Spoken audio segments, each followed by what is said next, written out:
자, 요한계시록 강의 27번째 시간입니다. 계시록 12장 7절에서 12절 말씀 오늘 보려고 하는데요. 먼저 우리 7절에서 9절까지의 말씀을 한번 찾아보겠습니다. 우리 찾으신 분들 같이 한번 읽어보겠습니다. 시작. 하늘에 전쟁이 있으니 미가엘과 그의 사자들이 용과 더불어 싸울세 용과 그의 사자들도 싸우나 이기지 못하여 다시 하늘에서 그들이 있을 곳을 얻지 못한지라. 큰 용이 내쫓기니 옛뱀 곧 마귀라고도 하고 사탄이라고도 하며 온 천하를 꿰는 자라. 그가 땅으로 내쫓기니 그의 사자들도 그와 함께 내쫓기니라. 자, 우리 지난 시간에 요한계시록 12장 말씀 나눴습니다. 기억 한번 떠올려 보시면 좋겠는데요. 자, 7번째 나팔이 불려지고 하늘에서 이제 큰 이적이 나타났다라고 했죠. 그래서 여러분들 기억하시나요? 한 여인이 해산을 앞두고 있었고요. 그리고 아울러서 이를 저지하려고 하는 그 용에 대한 이야기, 붉은 용이었죠. 그 내용을 우리가 같이 나누었었는데요. 여인은 해산을 위해서 커다란 이제 산통을 겪고 있었습니다. 그러니까 굉장히 아파하고 있었고, 용은 이제 이 여인이 아이를 낳기를 기다리다가 여인이 아이를 낳게 되면 이제 삼키려고 했죠. 그런데 그 여인이 낳으려고 하는 아이는 또 만국을 철장으로 다스리는 자, 곧 예수 그리스도를 이제 상징하는 바로 그리스도를 이제 우리가 짐작할 수 있었죠. 그래서 여인이 바로 예수 그리스도를 낳으려고 하는데 용이 이제 그것을 가만히 놔두지 않으려고 하는 모습이었죠. 또 동시에 이걸 이제 큰 그림에서 보면 또 교회는 이제 여인을 우리가 교회로도 이야기를 했잖아요. 그러니까 이 교회가 예수를 낳는다는 의미가 또 다른 의미에서는 또 이 교회를 통해서 이제 성도들이 탄생하는 거잖아요. 그러니까 예수 그리스도를 필두로 해서 이제 그 이후에 교회는 계속해서 이제 하나님의 영혼들을 낳게 되는 바로 그런 장소이기도 하니까 이제 그런 의미를 같이 또 연결해서 볼 수 있습니다. 다행히도 여인은 이제 아이를 낳게 되고 아이는 이내 하나님의 보좌에 올려졌다 이렇게 되어 있습니다. 이런 부분에서는 이 여인이 낳은 아이가 예수 그리스도다라고 또 볼 수 있어요. 그러나 또 아까 제가 두 번째로 말한 또 교회가 성도를 낳는다는 개념에서 또 좀 확장해서 생각해 보면 성도가 거듭났다라는 게 이제 하늘의 존재가 됐다는 거잖아요. 땅적인 사람이 하늘의 존재가 됐을 때 우리가 거듭났다고 하는 거니까 이 교회가 바로 거듭난 성도들을 또 이렇게 태어나게 하는, 양산시키는 바로 그런 곳이다라는 의미로도 이해하셔도 됩니다. 그러니까 예수님이 죽으시고 부활하시고 승천하셨다, 이 개념도 맞고요, 1차적으로는. 그러나 또 2차적으로는 이 교회를 통해서 또 거듭난 성도들, 하늘의 존재들이 성령으로 거듭나게 되는 그런 의미로도 이해할 수 있다는 겁니다.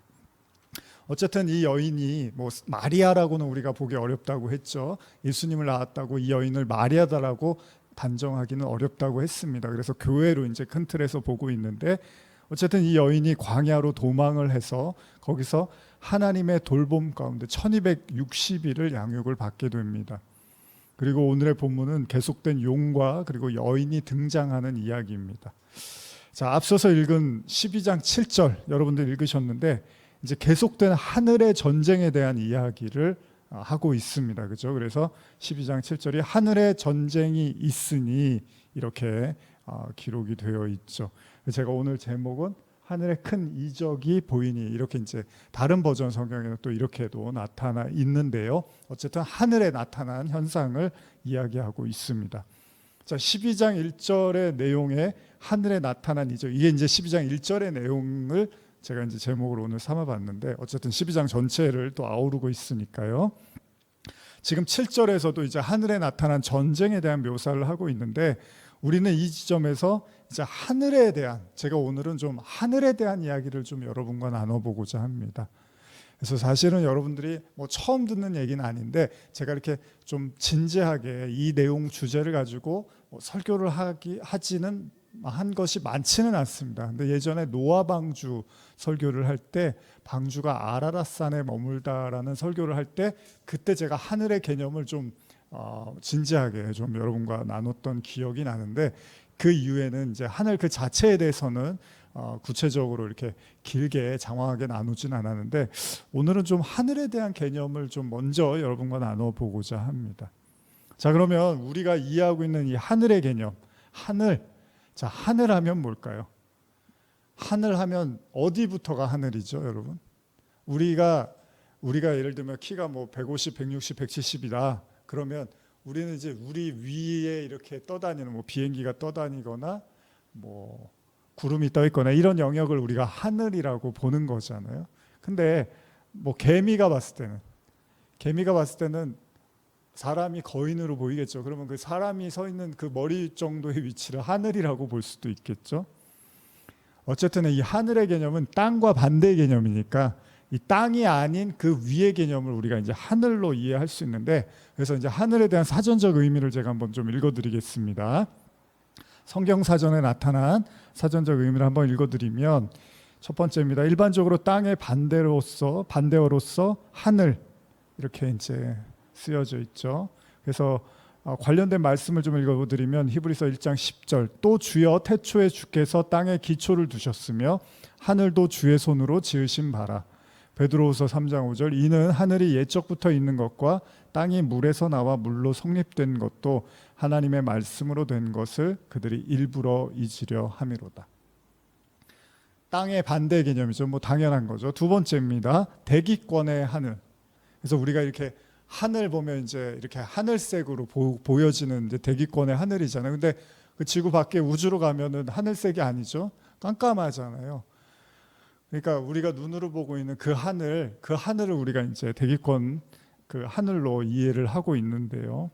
그래서 마태복음 16장 2절 3절에 보시면 예수께서 대답하여 이르시되 너희가 저녁에 하늘이 붉으면 날이 좋겠다 하고 아침에 하늘이 붉고 흐리면 오늘은 날이 굳겠다 하다니 너희가 너희 날씨는 분별할 줄 알면서 시대의 표적은 분별할 수 없느냐.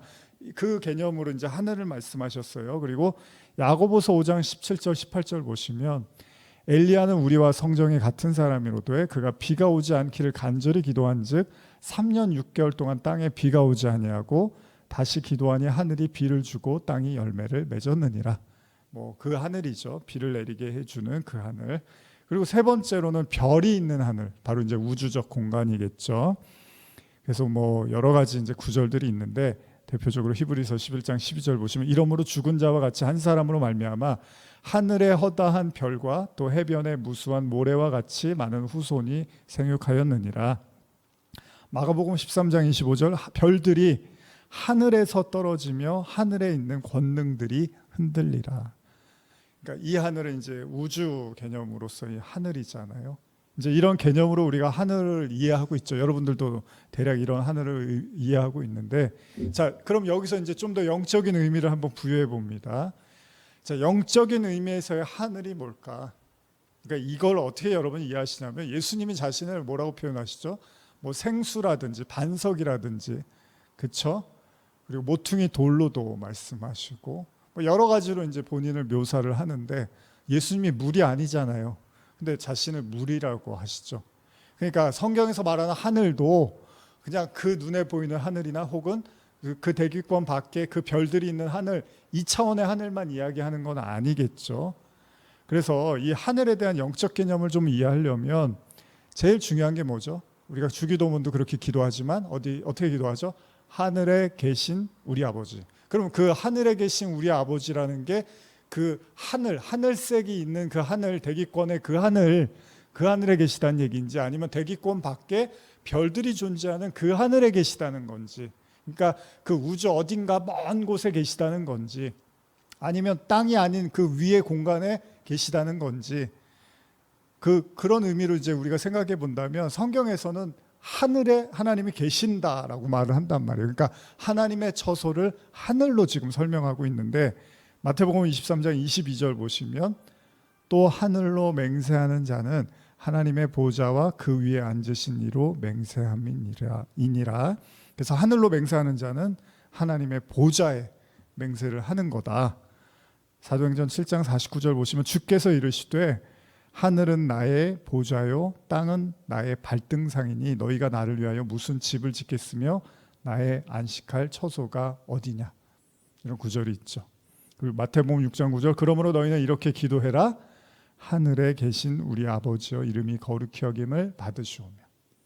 그러니까 하늘을 성경에서 설명할 때 뭐래요? 하나님이 계시는 곳. 이걸 계속 강조하고 있죠. 그럼 여러분들이 생각하는 하늘, 하나님이 계시는 곳, 뭐 땅 위냐, 그 하늘색 그 하늘이냐, 아니면 대기권 밖에 그 하늘이냐, 이제 이런 생각을 해보는 거예요. 자, 하늘의 개념을 쉽게 말하면 우리 눈에 보이는 하늘의 개념이 있고, 또 한 가지는 눈에 보이지 않는, 왜? 하나님이 눈에 보이지 않잖아요.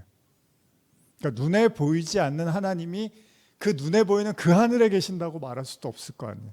하나님이 영이시니까 눈에 안 보이는데, 그럼 눈에 보이는 그 하늘색 하늘에 하나님이 계신다고 말하기도 어렵고, 하나님이 눈에 안 보이시는데 별들이 있는 그 대기권 밖에 그 하늘에 계신다라고 말하기도 어렵잖아요. 하나님이 어떤 장소, 눈에 보이는 장소에 국한되는 분이 아니잖아요.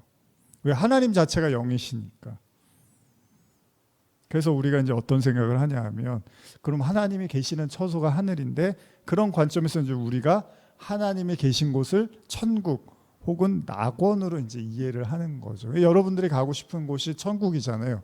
근데 그 천국이 분명히 눈에 보이는 그곳은 아닐 거 아니에요.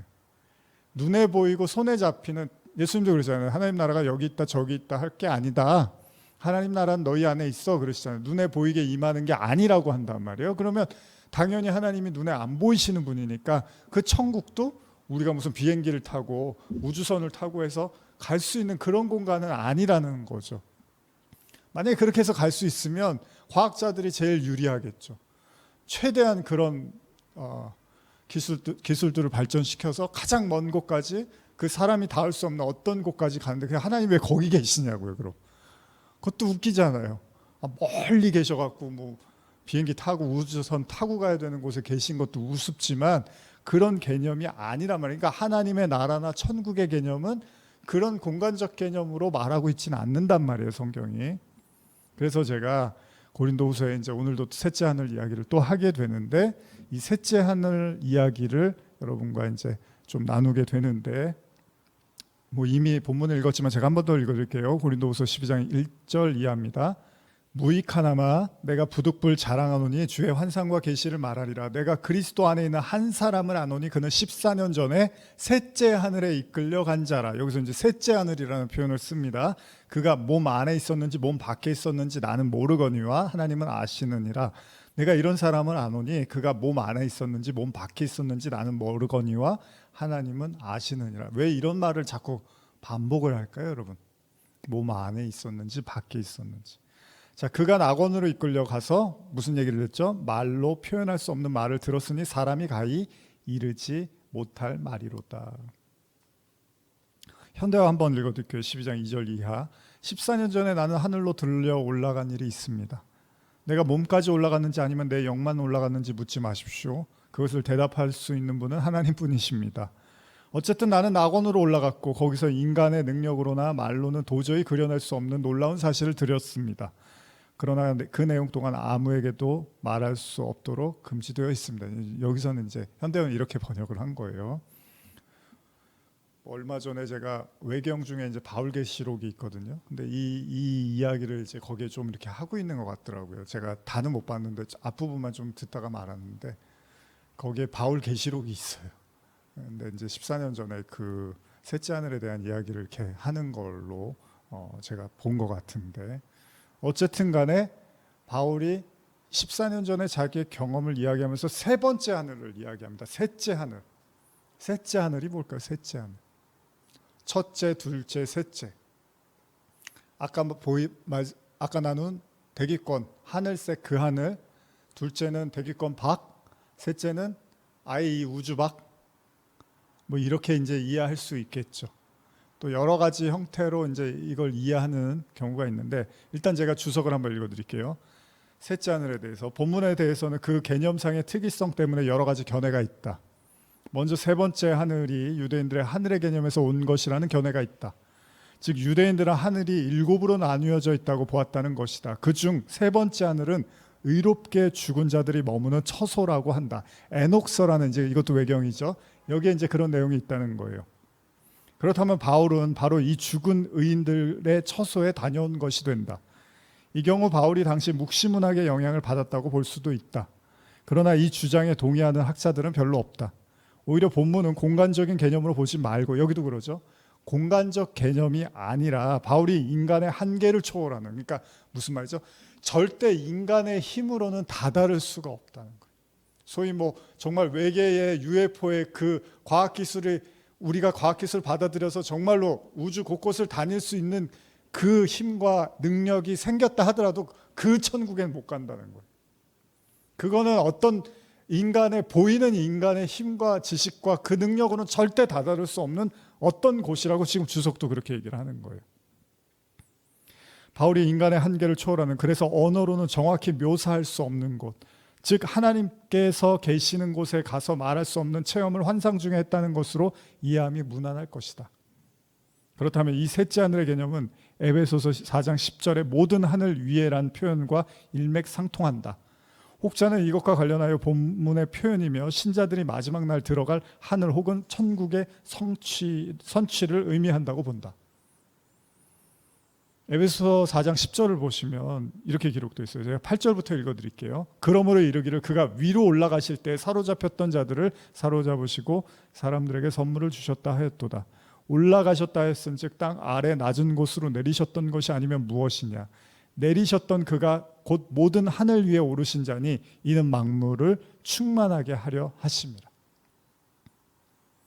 그러니까 모든 하늘 위에 오르신 그분, 그러니까 그건 진짜 이 우주 밖의 개념으로까지 이해를 할 수 있는 거겠죠. 쉽게 말하면 하늘의 가장 높은 곳을 이제 에베소서를 통해서 주석도 이제 그런 견해를 가지고 있는데, 바로 거기를 하나님의 처소의 이제 개념으로 설명하려고 하는 것 같습니다. 자, 바울은요 그 하늘에 대한 표현으로 이제 낙원이라는 말을 쓰죠. 내가 낙원에 갔다 이런 표현도 쓰는데, 여러분 낙원이라는 게 우리가 보통 일종의 천국으로 생각을 하잖아요. 실제로 이제 낙원의 뜻이요 정원, 공원이라는 의미가 있습니다. 자, 이 낙원이라는 헬라어 원어를 보면 명사 파라데이소스인데, 이 파르데즈라는 페르시아 용어에서 차용된 단어라고 하는데, 이 페르시아의 경전에 보면요 울타리로 두른 곳이나 땅이라는 의미로 사용되기도 합니다. 그러니까 우리가 하늘이라는 개념을요 하나님의 처소로 이해하는 것이 가장 보편적이라고 할 수는 있으나, 그것이 곧 하나님의 나라, 즉 우리가 죽으면 가게 되는 곳으로 이해하는 것이 이제 일반적이겠죠. 근데 이게 맞지만 여러분, 하나님이 정말로 그 인간이 닿을 수 없는, 또 정말 하늘 위에 그 하늘, 정말 하늘의 모든 하늘 위에 계신 분이 맞는데, 하나님의 처소도 맞는데, 그런데 하나님이 거기에만 계시는 건 아니잖아요. 하늘에 계신 우리 아버지 할 때 정말 그 어떤 미지의 그 공간에 하나님이 계시는 건 아니잖아요. 예수님 뭐라 그러세요? 하나님이 우리와 함께 계시니 임마누엘 그런다고. 하나님 자신과 함께 하신다. 그래서 예수님이 자신을 뭐라고 하시죠? 마태복음 4장 17절에 이때부터 예수께서 비로소 전파하여 이르시되 회개하라 천국이 가까웠느니라 이렇게 말씀하십니다. 자, 세례 요한도 거의 유사한 말을 하죠. 뭐 자주 말씀드리지만 예수님 뭐라 하냐면 회개를 외치시면서 천국이 가까웠다고 하세요. 근데 이게 무슨 의미예요? 예수님은 하나님이세요. 하나님의 아들이시고 하나님이시란 말이에요. 그러면 천국이 가까웠다라는 게 그 엄청난 그 공간, 그 하나님의 처소가 가까워오고 있다는 거예요. 어디 별 행성처럼 이렇게 가까이 오고 있다는 얘기입니까? 아니면 이제 그 천국에 들어갈 날이 가까워오고 있다는 심판의 개념으로 이해할 수도 있겠죠. 그러나 동시에 예수님 자신이 하나님이시니까, 하나님이 계신 곳이 하나님의 처소이고 천국이라며요. 그러면 하나님의 나라로 이 땅에 오신 예수님이 바로 하나님의 나라시잖아요. 천국이잖아요, 예수님이. 그러니까 회개해라, 천국이 가까웠다. 내가 너희 곁에 있어. 회개해. 그럼 너희들이 하나님을 만나게 될 거야. 이런 의미가 있는 거잖아요. 그래서 제가 이제 자주 드리는 말씀인데, 예수님이 그래서 명확하게 이 말씀을 하시는 거예요. 너무 잘 아시는 말씀입니다. 누가복음 17장 20절 21절인데, 바리새인들이, 이거 한번 오늘 맨날 들은 얘기지만 잘 들어보세요. 바리새인들이 하나님의 나라가 어느 때에 임하니까, 분명히 예수님이 회개해라 천국이 가까웠다 그랬으면 우리는 뭐라고 생각해요? 아, 이제 주님의 심판의 날이 가까웠으니까 빨리 회개하고 천국에 들어가야겠구나, 이렇게 생각할 거 아니에요. 그래서 바리새인도 하나님의 나라가 언제 옵니까? 라고 말을 한단 말이에요. 근데 예수님이 뭐라 그러십니까? 니들이 회개해야지 이제 죽어서 갈 수 있어. 이렇게 얘기를 안 하시고 예수께서 대답하여 이르시되 하나님의 나라는 볼 수 있게 임하는 것이 아니요. 그러니까 무슨 뭐 블랙홀이나 무슨 행성처럼 막 저 멀리 있는데 그게 가까이 오고 있는 게 아니라 또 여기 있다 저기 있다고도 못한단 말이에요. 그러니까 그 공간의 개념이면 하나님의 나라는 저기 있지, 하나님의 나라는 여기 있지, 이렇게 얘기를 할 거 아니에요. 근데 하나님의 나라는 여기 있다 저기 있다고도 하지 않고 그렇게 눈에 볼 수 있게 임하는 것도 아니라 하나님의 나라는 그러면서 뭐라고 해요? 느닷없이 너희 안에 있다고 그런다. 그럼 이 얘기는 뭐예요? 예수님 안에 누가 계시다 그래요? 아버지가 계시다 그래요. 내 안에 아버지가 계셔. 그래서 도망가요. 우리에게 하나님을 보여주세요. 그랬더니 네가 나하고 이렇게 오래 있었는데 네가 그 하나님을 못 봤어? 내가 모든 한 얘기가 다 하나님의 말씀이었는데 네가 아직도 나한테 하나님을 보여달라 그러네. 하나님은 볼 수 있는 분입니까? 볼 수 없는 분이잖아요. 영이시라며요. 근데 그 영이신 하나님이 육신으로, 예수님이 육신을 입고 온 그 하나님으로 오신 거잖아요. 그래서 말하시고 가르쳐 줬는데 여전히 도마가 하나님 좀 보고 싶어요 이러고 있는 거예요. 예수님이 내 안에 하나님이 있어. 그래서 자신을 천국이라고도 한 거예요. 회개라, 천국이 가까웠다. 그래서 예수님이 뭐라고 그래요? 근데 그걸 본인한테 국한시키는 게 아니라 하나님의 나라는 너희 안에 있어 이렇게 말한다고. 그러니까 이 부분이 중요한데 여러분, 이게 하도 우리가 다 하나님 내 안에 계시지 다 이런 얘기를 너무 밥 먹듯이 하다 보니까 사람들이 이게 우습게 생각한단 말이에요. 하나님이 우리 안에 계시다는 걸. 그래서 제가 오늘도 이제 계시록 말씀 준비하고 이제 오면서도 저는 이제 좀 앞장을 더 준비하고 있으니까 그 하나님이, 우리 지난 시간에 나눴지만 그 하나님이 우리 안에 계시다는 것을 파헤치고 파헤쳐서 깨달아가는 그 여정이 얼마나 때로는 힘들고 어렵고 그러나 얼마나 보배스럽고 영광스러운지를 이게 알아가야 되는데 그냥 우리는 안녕하세요 하는 것처럼 하나님 내 안에 계시죠, 하나님 제 안에 계세요, 다 그냥 그렇게 이해하고 있는데 예수님이 뭐라 그럽니까? 여기 있다 저기 있다고도 못하고 하나님 나라 볼 수 있는 게 아니야. 그러니까 그 눈에 보이는 하나님 나라를 기다리는 거는 아니라는 거예요. 하나님 나라는 너희 안에 있다고 합니다. 자신 안에 하나님이 계신 것처럼 너희 안에 하나님 나라가 있다는 거예요. 하나님 나라는 뭐라고요? 그러니까 하나님이 거하시는 처소가 하나님의 나라라는 거죠. 우리 교회의 모토가 되는 중요한 말씀이기도 하지만 하나님의 나라를 말씀하시는 예수님은요, 하나님의 나라가 볼 수 있게 임하는 게 아니고 여기 있다 저기 있다고도 말할 수 없다는 거예요. 그러니까 여러분들도 한번 자주 듣는 이야기지만 잘 생각해 보세요. 하나님의 나라를 우리가 생각하는 차원의 공간으로 이야기하셨다면 한층 더 이해가 쉬웠겠죠. 야, 죽으면 가지. 지금은 너희가 못 봐. 죽으면 볼 수 있어. 이렇게도 얘기를 안 하셨어요. 이게 보통 우리가 알고 있는 보편적 하나님의 나라인데 느닷없이 예수님이 너희 안에 있지라고 이야기를 해보시죠. 이걸 또 이제 뭔가 이렇게 감상적으로 동화적으로 생각하는 사람들은 너희가 이렇게 서로 사랑하고 따뜻하게 지내면 그게 하나님 나라지, 서로 이렇게 선행하면 돼. 근데 그런 차원만은 아닙니다. 물론 뭐 그렇게 하면 화기애애하고 분위기 좋고 그거는 믿지 않는 사람들도 그렇게 서로 나눠 먹고 서로 위로해주고 격려해주면 화기애애해요. 근데 그 하나님 나라를 이야기하시는 게 아니잖아요, 예수. 그래서 분명하게 너희 안에, 원어를 봐도 너희 안에라고 하고 있어요. 우리 안에. 자, 이 말씀들 우리가 이해할 수 있는 그 선에서 생각해 본다면 예수님이 회개라 천국이 가까웠다라고 말씀하실 때 그 천국은 그러니까 사후 개념이 아니라는 거예요. 단순하게. 그렇죠? 회개해라 천국은 하나님 나라인데 하나님 나라는 여러분 안에 있으니까 다시 말하면 그건 뭐예요? 여러분들이 회개하면 하나님 나라가 나타난다는 의미이기도 하잖아요. 하나님이 임재하신다. 그것이 하나님의 처소고 그것이 하나님의 성전이고 그게 하나님 나라다라고 이야기를 하는 거잖아요. 자, 그럼 하나님의 나라의 개념이 뭔가요? 이미 나누었지만 하나님의 나라가 그럼 도대체 뭐냐? 우리 안에 있다고 하는데 그럼 그게 뭐냐? 그냥 있다고 하면 되는 거예요? 그게 아니잖아요. 예수님 보면 다 알 수 있어요. 예수님 뭐라 그래요? 절대적인 하나님의 통치와 주권 가운데만 행동하시고 말하신다는 거예요. 그래서 예수님이 십자가를 질 때도 아버지의 뜻, 그러니까 원하시면 할 수만 있으면 이 잔을 내게 옮기소서. 그러나 나의 원대로 마옵시고 아버지의 뜻대로 하라 그러잖아요. 그게 하나님 나라입니다. 그러니까 하나님의 나라는 하나님의 절대적인 주권과 통치 속에서 움직여지는 거예요. 그런 백성, 그런 개인, 그런 상태에 있는 자들이 바로 하나님의 나라라는 거예요. 그리고 그건 막연한 하나님의 통치 개념이 아니고요. 무조건 기도하고, 예를 들면 뭐 기도를 열심히 했어. 그랬더니 성령께서 뭔가 나에게 이렇게 말씀하셨어. 그러니까 그렇게 해야지. 그런 뭔가 이렇게, 근데 나중에 보니까 그게 아닌 경우도 많잖아요. 이게 하나님의 뜻이라고 막 기도했는데 뭔가 마음이 강하게 들었는데 아닌 경우도 많잖아요. 그런 모호하고 불분명한 상태가 아니고요. 이미 우리에게 계시된 말씀을 주셨잖아요.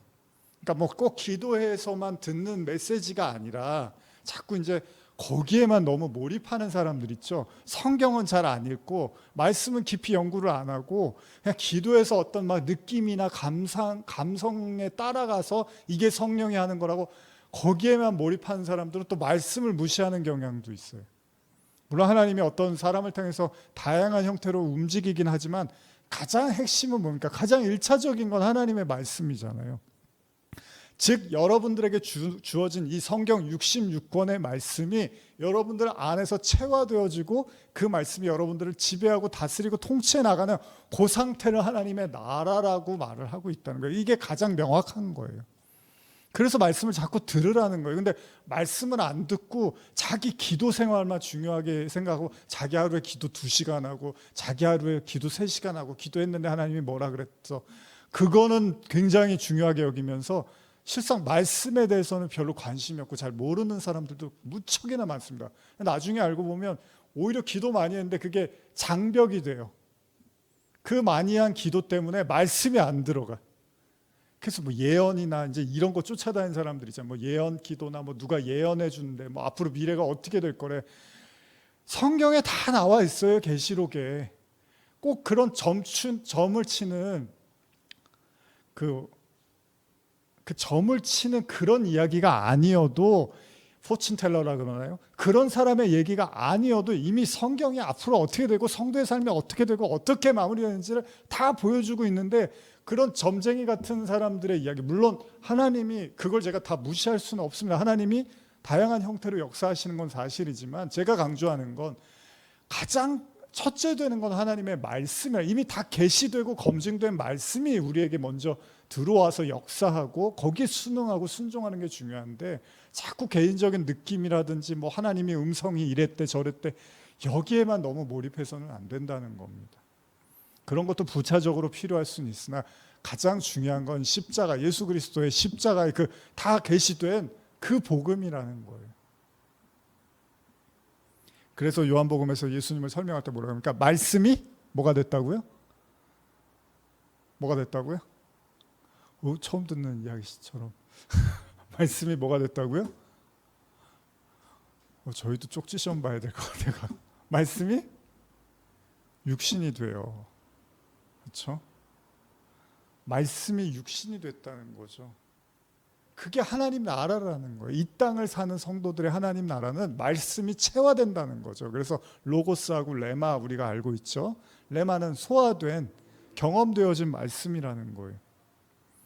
분명 하나님 나라는 말씀의 통치를 받는다는 얘기고 그렇게 통치받는 자가 곧 하나님의 처소가 됐다는 것을 증명하고 있다는 거고 그게 바로 하나님 나라 성전이라고 하는 겁니다. 그래서 우리가 천국 혹은 하나님 나라를 생각하는 것은 반드시 뭐예요? 그게 하나님의 임재라는 걸 빠뜨릴 수 없어요. 하나님의 임재. 오늘도 제가 이제 설교 준비하면서 그 내용을 좀 이렇게 강조하면서 설교를 작성하다가 왔는데 예수님이 하나님 나라가 너희 안에 있다고 할 때는 제일 중요한 게 뭡니까? 하나님의 임재가 여러분들 안에 있다는 거예요. 그러니까 눈에 보입니까? 그게 안 보이잖아요. 눈에 보이진 않지만 분명히 존재하는 거라는 거죠.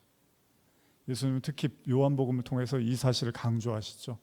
요한복음 10장 38절 제가 읽어드릴게요. 내가 행하거든 나를 믿지 아니할지라도 그 이름 믿으라. 그러면 너희가 아버지께서 내 안에 계시고 내가 아버지 안에 있음을 깨달아 알리라 하시니. 그렇죠. 그리고 요한복음 14장 10절 내가 아버지 안에 거하고 아버지는 내 안에 계신 것을 내가 믿지 아니하느냐. 내가 너희에게 이르는 말은 스스로 하는 것이 아니라 아버지께서 내 안에 계셔서 그의 일을 하시는 것이라. 요한복음 14장 11절 내가 아버지 안에 거하고 아버지께서 내 안에 계심을 믿으라. 이 얘기를 자꾸 하는 거예요. 예수님. 그걸 왜 믿으라는 거예요? 너희에게도 이제 그런 일들이 일어날 거라는 거죠. 그러기에 예수님은 자신을 하나님의 나라로 설명하시기도 하고 또한 그러한 예수님처럼 우리 안에 하나님이 거하시는 그날 바로 그렇게 된 자들에게 하나님의 나라가 너희 안에 있다라고 말씀을 하신 거죠. 자, 예수님이 십자가를 지시고 부활하시고 이제 오실 그 성령 제자들에게도 말씀하십니다. 요한복음 14장 19절 20절인데요. 한번 찾아볼까요, 같이? 요한복음 14장 19절 20절입니다. 찾으셨으면 같이 읽어볼까요? 조금 있으면 세상은 다시 나를 보지 못할 것이로되 너희는 나를 보리니 이는 내가 살아있고 너희도 살아있겠습니다. 그날에 내가 아버지 안에 너희가 내 안에 내가 너희 안에 있는 것을 너희가 알리라. 그쵸? 예수님이 십자가를 지시기 전에 제자들에게 가르치신 말씀. 예수님은 조금 있으면 세상이 다시 나를 보지 못하겠지만 당연하죠. 십자가를 지셨으니까. 그러나 너희는 나를 볼 거래요. 왜냐하면 당신이 떠나면 하나님이 약속한 성령을 보내줄 거니까 그 성령을 통해서 비로소 내가 아버지 안에 너희가 내 안에 내가 너희 안에 있는 것을 너희가 알리라 이렇게 말씀을 하세요. 그게 요한복음 17장에서도 계속되는데 이것도 읽어볼까요? 17장 21절 22절입니다. 시작.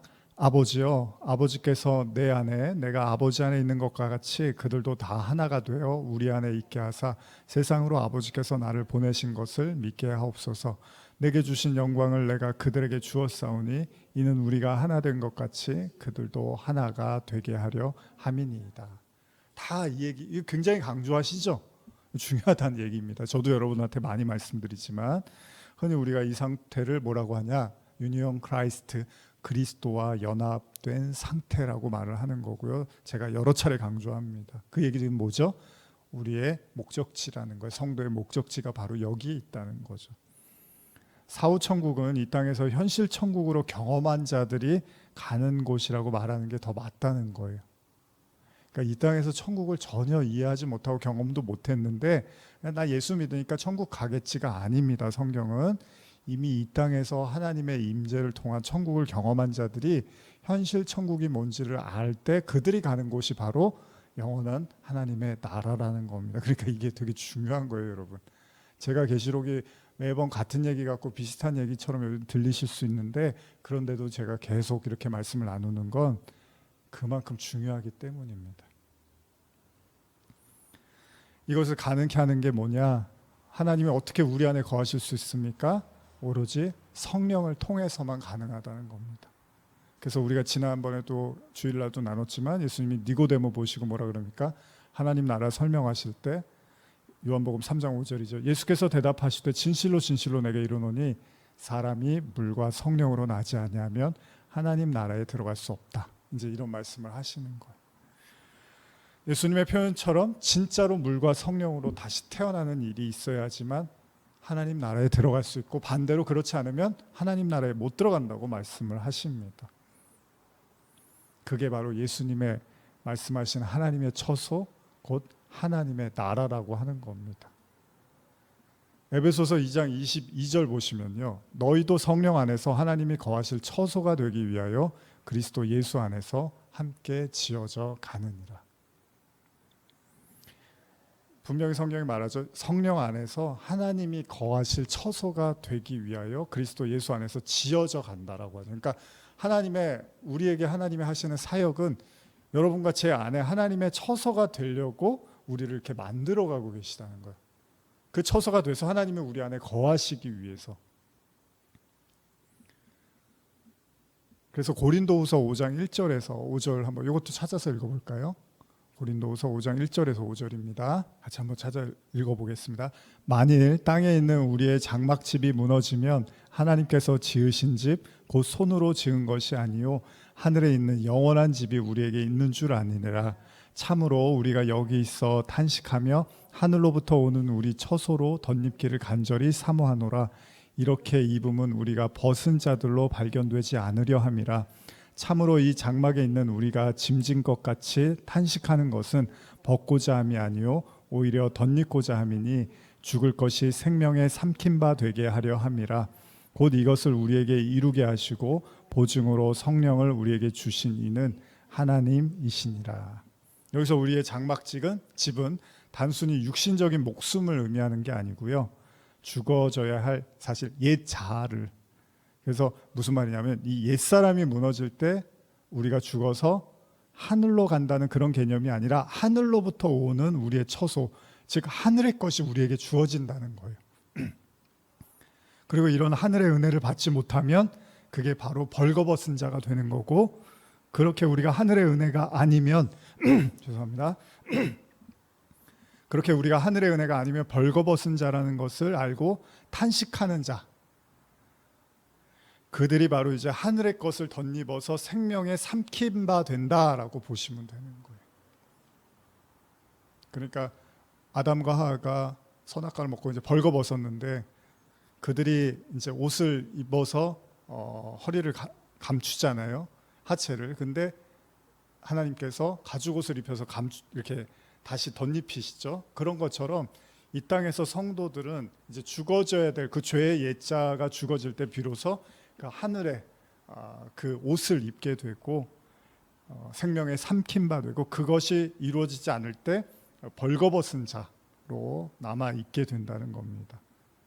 그래서 바울이 이제 성령, 너희 안에 계신 성령이 성전이다, 이 이야기를 하는 거죠.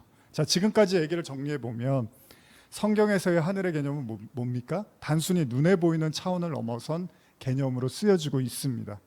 그 하늘은 단순히 그 죽음 이후 사후세계에 가게 되는 그 천국을 의미하는 것만이 아니라 하나님의 거처 혹은 하나님의 임재, 하나님의 전으로 사용되고 있으며, 이 모든 걸 또 가능하게 하는 것이 성령이라고 말하고 있습니다. 그리고 이 성령에 대해서 예수님은 요한복음 7장 38절 39절에 나를 믿는 자는 성경의 이름과 같이 그 배에서 생수의 강이 흘러 나오리라 하시니 이는 그를 믿는 자들이 받을 성령을 가리켜 말씀하신 것이라. 괄호하고 예수께서 아직 영광을 받지 않으셨으므로 성령이 아직 그들에게 계시지 아니하시더라, 이렇게 쓰여져 있습니다. 예수님은요, 성령, 이 생수를 예수님 당시에는 예수님만 이제 가지고 있다라고 말을 하셨어요. 그래서 예수님이 사마리아 여인한테도 뭐라 그럽니까? 내게 생수를 구해야지. 생수는 내가 줄 수 있는 거야. 그런데 여기의 말씀처럼 지금 아직 예수님이 영광을 받지 않으셨으므로 성령이 아직 그들에게 계시지 않았다고 하잖아요. 그러니까 예수님이 이제 십자가를 지시니까 그제서야 생수의 강이 이제 너희에게도 흘러오게 될 거라는 거예요. 어떻게 해요? 성령으로.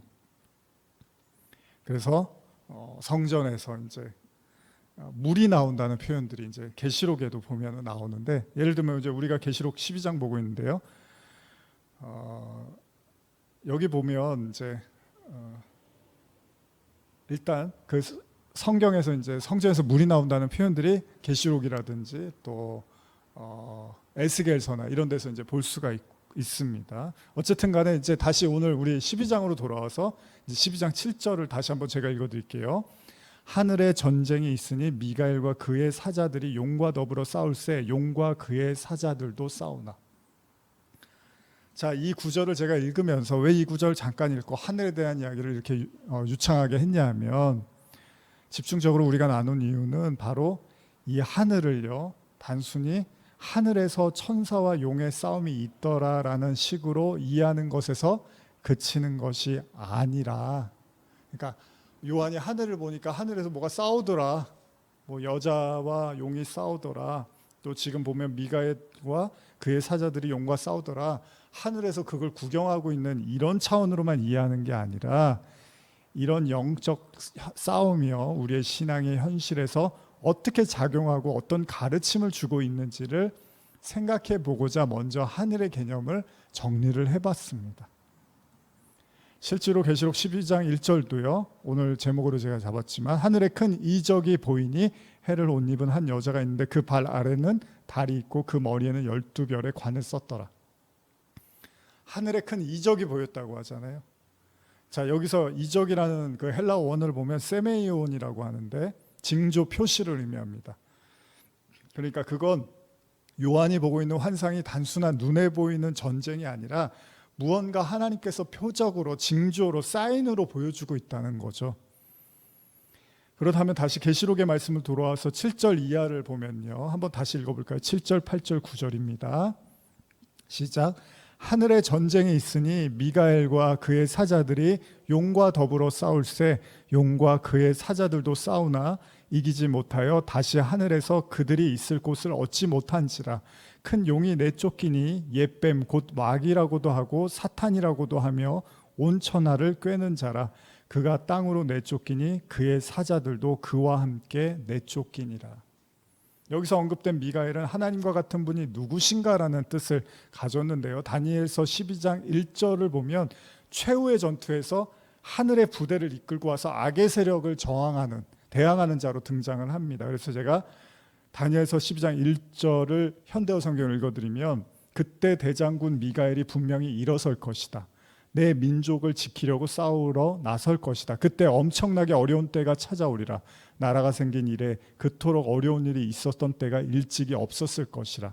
하나 그때 하나님의 책에 이름이 기록된 내 백성들 그 어려움 벗어나리라. 자, 이 미가엘이 계시록에서 지금 용과 함께 하늘에서 전쟁을 벌인다고 해요. 그리고 용과 그의 사자는 미가엘을 이기지 못하고 결국 하늘에서 쫓겨나서 땅에 떨어지게 된다고 합니다.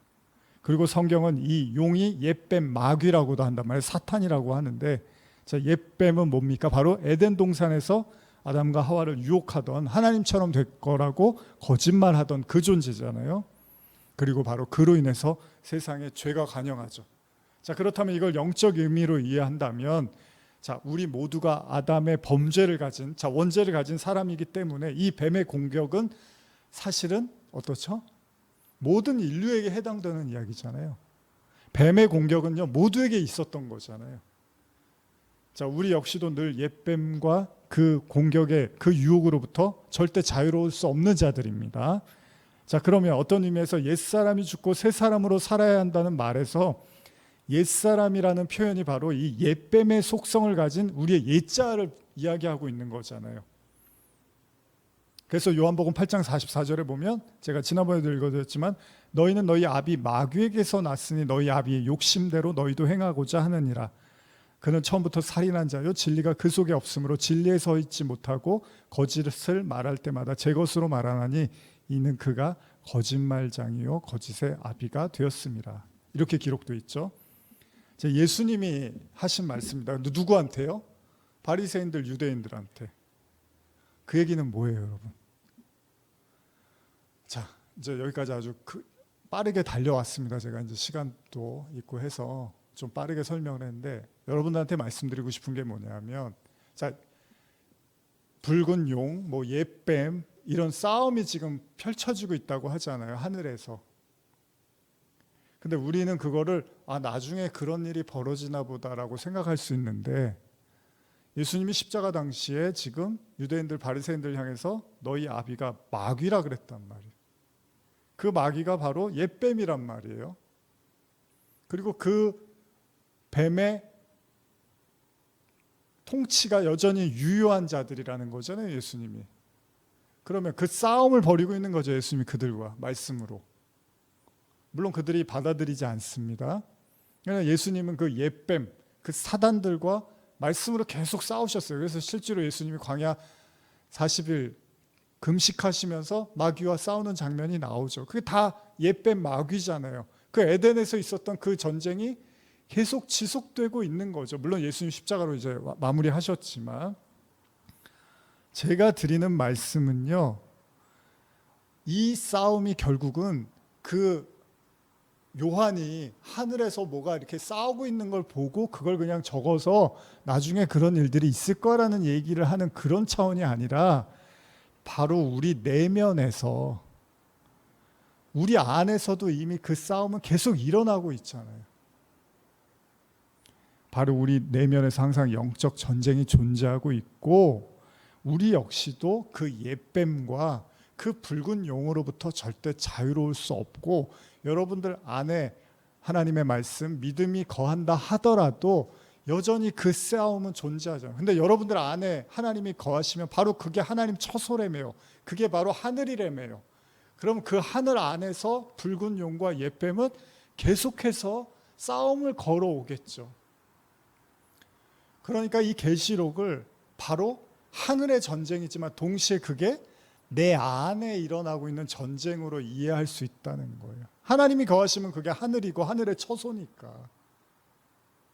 바로 여러분들 안에 하나님이 거하시면 끊임없이 마귀, 옛뱀, 용은 여러분들에게, 제가 이제 지난번에 12장을 해산하라는 여인을 붉은 용이 괴롭히잖아요. 그것도 해산이 다시 새로 탄생을 의미하잖아요. 근데 우리에게는 거듭남의 개념으로 이해한다면 여러분들이 다시 태어나지 못하도록, 옛사람이 죽고 새사람으로 다시 거듭나지 못하도록 붉은 용, 옛뱀, 마귀는 계속 싸움을 걸어오겠네요. 심지어는 그 아이를 낳으면 잡아먹으려고 준비하고 있었다며요. 물론 하나님이 보호하시고 통치하지만 이 영적 싸움은 계속해서 우리 안에서 존재하고 있다는 이야기를 해드리려고 하늘을 설명해 드렸고, 그 하늘을 통한 영적 전쟁을 지금 여러분들께 말씀드리고 있습니다.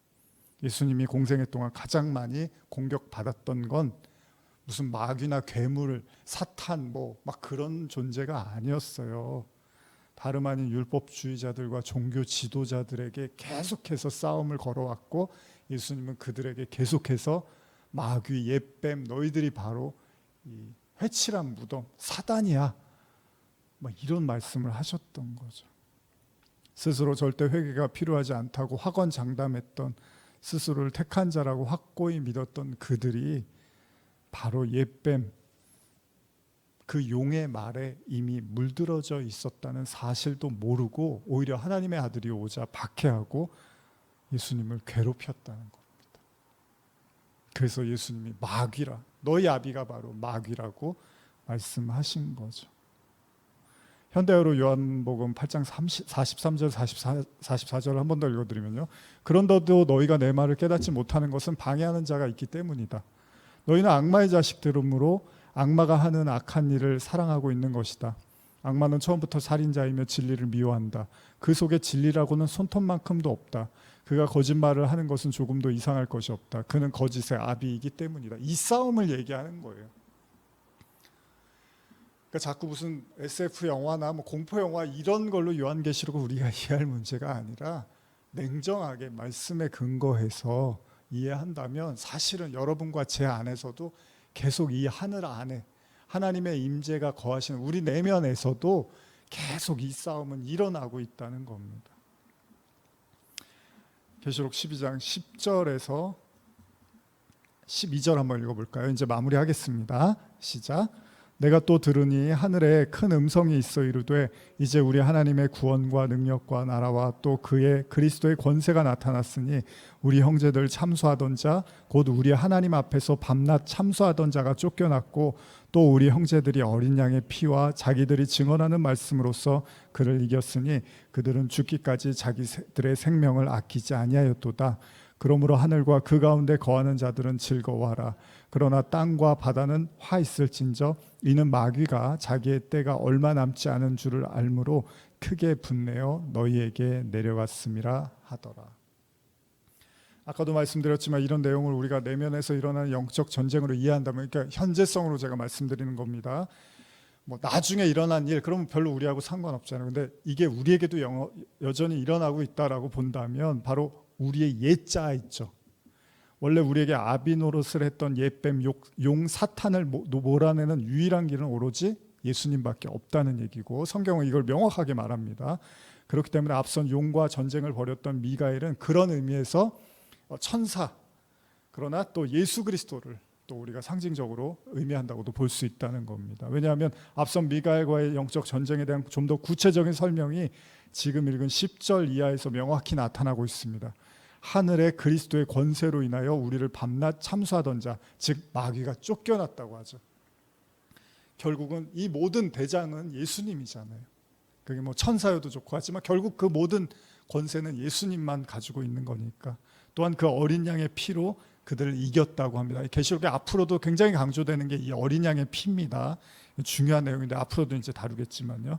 성경은 이런 하늘의 영적 전쟁의 승리로 해서 기뻐하고 즐거워하라고 말하고 있습니다. 그렇습니다. 우리의 영적 전쟁은 오로지 예수 그리스도를 통해서만 가능한 거고요. 그런 차원에서 여러분들의 내면에 지금 일어나고 있는 여러분들의 교회로, 성전으로, 하나님의 나라로, 하나님의 처소로 지어져 가는데 이것을 끊임없이 방해하고 모독하고 회방하는 그 어둠의 권세 옛뱀은 우리 안에서도, 이 성경 계시록뿐만 아니라 우리 안에서도 계속해서 일어나고 있다는 겁니다. 그것은 동시에 여러분들 안에 하나님의 나라, 처소, 교회가 지어져 가고 있다는 것을 의미하고도 있습니다. 마태복음 12장 28절 29절 제가 읽어드릴게요. 그러나 내가 하나님의 성령을 힘입어 귀신을 쫓아내는 것이면 하나님의 나라가 이미 너희에게 임하였느니라. 그렇죠? 귀신 쫓아냈으면 너 이제 죽어서 천국 가, 이게 아니라 내가 하나님의 나라를 성령으로 쫓아냈다면 그게 성령이 여러분들 안에 임한 거니까 그게 하나님 나라가 임했다고 하시는 거예요. 29절 사람이 먼저 강한 자를 결박하지 않고서야 어떻게 그 강한 자의 집에 들어가 그 세간을 강탈하겠느냐. 결박한 후에야 그 집을 강탈하리라.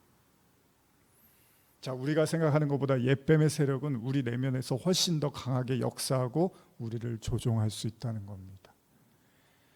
그리고 이것을 몰아낼 수 있는 유일한 방법은 예수 그리스도밖에는 없고 그 모든 영적 전쟁의 해답은 예수님밖에 없습니다. 지금 여러분들이 처한 모든 문제의 해답은 예수님밖에 없습니다. 그래서 제가 오늘 이 하늘의 전쟁을 우리 내면의 전쟁으로 연결시켜서 말씀드렸던 것입니다. 왜냐하면 우리 안에서도 이미 일어나고 있는 전쟁이기 때문입니다. 그러나 그 전쟁은 동시에 여러분들 안에 그리스도의 왕국이 세워지기 위한 전쟁이라는 것도 잊지 마십시오. 시간의 끝에서만 그 왕국이 이루어지는 게 아니라 예수님은 여러분들 안에서 여러분들의 인생 속에서 이루어진다고 말씀하고 있고 또 제가 이걸 여러 차례 여러분들에게 강조하고 있는 것입니다. 그런 의미에서 우리 에베소서 6장 11절에서 13절 읽고 마치려고 합니다.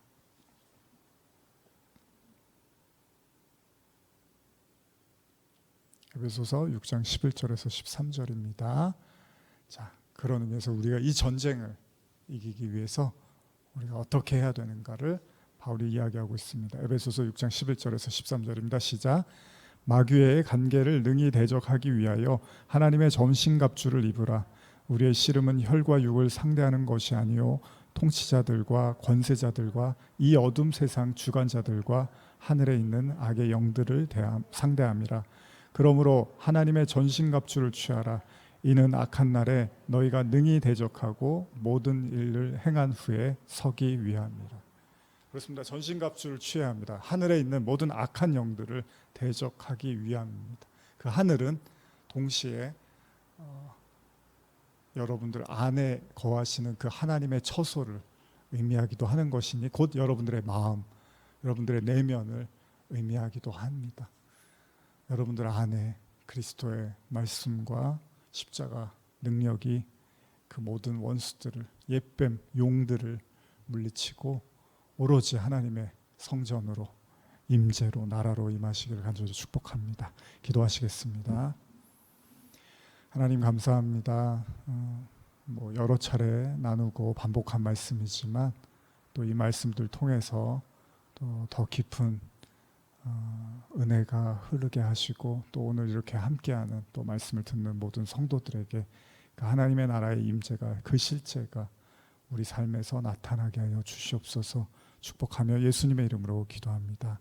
아멘.